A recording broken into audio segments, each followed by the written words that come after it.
ඉතින් කොහොමද ඔයාලට? ගොඩාක් බත් කන්න අකමැති අයට, සැහැල්ලු ආහාරයකින් බඩ පුරව ගන්න කැමති අයට මං අද රෙසිපි එකක් අරගෙන ආවා. එහෙම කන්න කැමති අය එන්නකෝ මේ පැත්තට. මං අද හදන්න යන්නේ අලිගැට පේර වලින් සලාදයක්. මේක හදන්න අලිගැට පේර තෝරලා ගනින්දි ගොඩාක්ම ඉදුණු ඒවා ගන්නත් එපා. බාගෙට ඉදුණු ඒවා ගන්නත් එපා. බාගෙට ඉදුණු ඒවා ගන්න එපා කියන්නේ ඒවා එකතු කරාම ඒවයි තිත්ත රසක් එන්න පුළුවන්. දැන් අපි අරගනිපු අලිගැට පේර ටික මෙන්න මේ වගේ කොටු හැඩයට කපලා අරගන්න. ඊට පස්සේ අපිට මේක හදන්න තක්කාලි ටිකක් ඕනේ කරනවා. තක්කාලි ලොකු ප්‍රමාණයේ ගෙඩියක් මෙන්න මේ වගේ කොටු හැඩයට කපලා ගන්න. ආයෙම මේකට ලොකු ලුණු ගෙඩියකුත් ඕනේ කරනවා. ඒකත් කොටු හැඩයට කපලා ගන්න.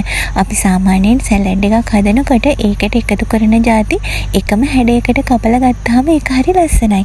ඊට පස්සේ මේකට මම ආයෙම අරගත්ත අමු මිරිස් කරල් කීපයක් චූටියට කපලා ඒ වගේම දෙහි ගෙඩියකුත් අරගත්තා.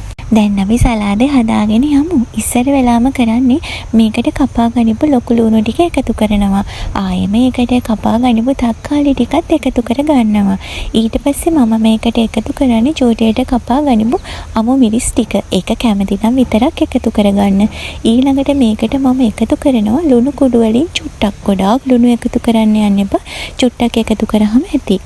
ඊට පස්සේ ගම්මිරිස් කුඩු වලිනුත් පොඩි ප්‍රමාණයක් මේකට එකතු කර ගන්නවා. ඊළඟට මේ දේවල් ටික ඔක්කොම එකතු කරලා ඉවර වෙලා මම දෙහි ගෙඩියකින් භාගයක් මේ විදියට එකතු කර ගන්නවා. මේක ඇඹුල් රසයත් එක්ක එනකොට අමුතුම රසයක් තියෙන්නේ. ඊට පස්සේ දෙහි ටිකත් මේකට එකතු කරලා මේක හොඳට මිශ්‍ර කරගන්න තියෙන්නේ. මිශ්‍ර කරනවා කිව්වට මෙහෙම නිකන් කලවම් කරගන්න විතරයි ඕනේ. ගොඩාක් පොඩි වෙනකම් මේක මිශ්‍ර කරන්න යන්න එපා.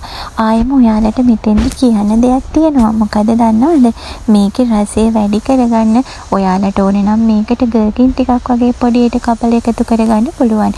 ඊට පස්සේ තම්බ ගනිපු කඩල ටිකක්, එහෙම නැත්නම් බඩයිරිඟු ඇට ටිකක්, ආයෙම මේකට බිත්තර ටිකක් තම්බලා පොඩි කෑලි වලට කපලා එහෙමත් එකතු කරගන්න පුළුවන්.